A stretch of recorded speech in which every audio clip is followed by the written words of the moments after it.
La pluie de l'arrière-saison, les effusions de la fin des temps. Joël 2, versets 23 à 27. Être évangéliste n'est pas une condition préalable pour porter un fardeau pour les âmes ou pour les conduire au Christ. Cela requiert plutôt une compréhension et une passion fervente pour l'agenda de Dieu pour la fin des temps.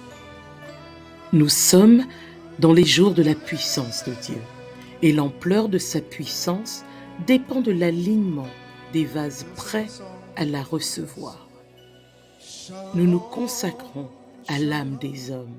Chaque âme pour laquelle Jésus-Christ est mort a de l'importance en ce qui concerne le programme de Dieu pour la fin des temps.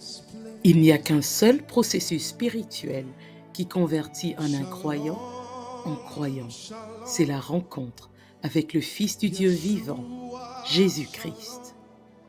Le premier et le plus grand objectif derrière l'effusion, la pluie de l'arrière-saison, du Saint-Esprit est de voir que de nombreuses personnes parviennent à la connaissance salvatrice de Jésus-Christ.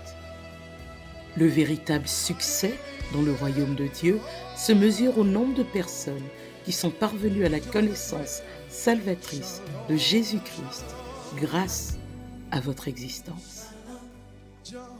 Dieu est tout-puissant et peut se passer des hommes, des individus, mais il a choisi de dépendre des hommes pour l'accomplissement de son programme.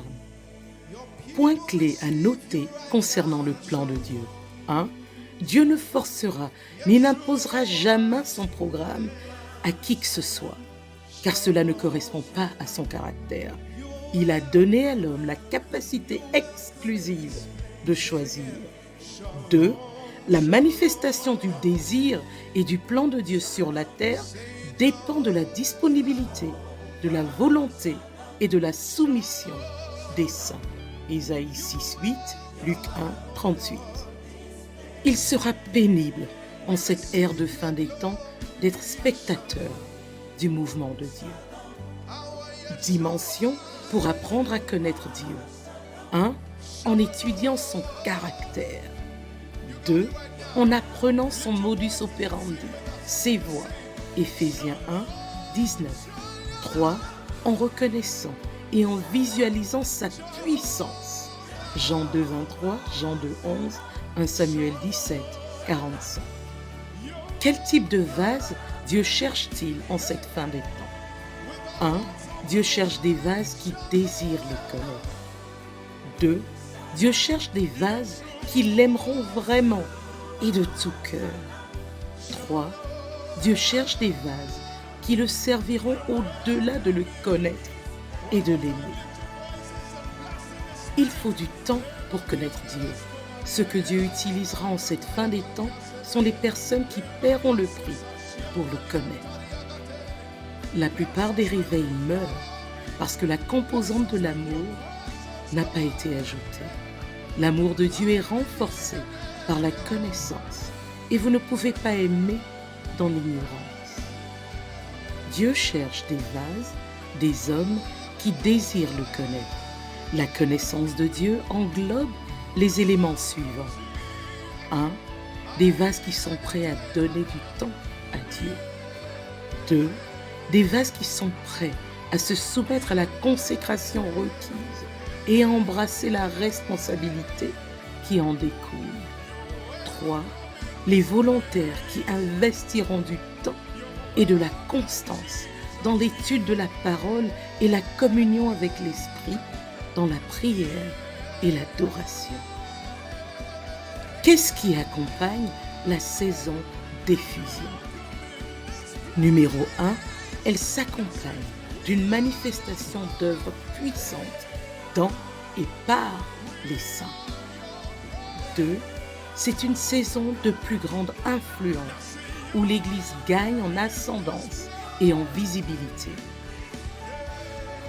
3, une effusion se caractérise par un plus grand témoignage, un témoignage accompagné de signes, de prodiges et de diverses manifestations du Saint-Esprit. 4. elle s'accompagne d'un salut massif des âmes. 5.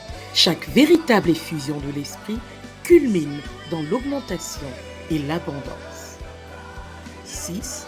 Lorsque cette pluie de l'arrière-saison arrive, elle affecte tous les aspects de votre vie. 7.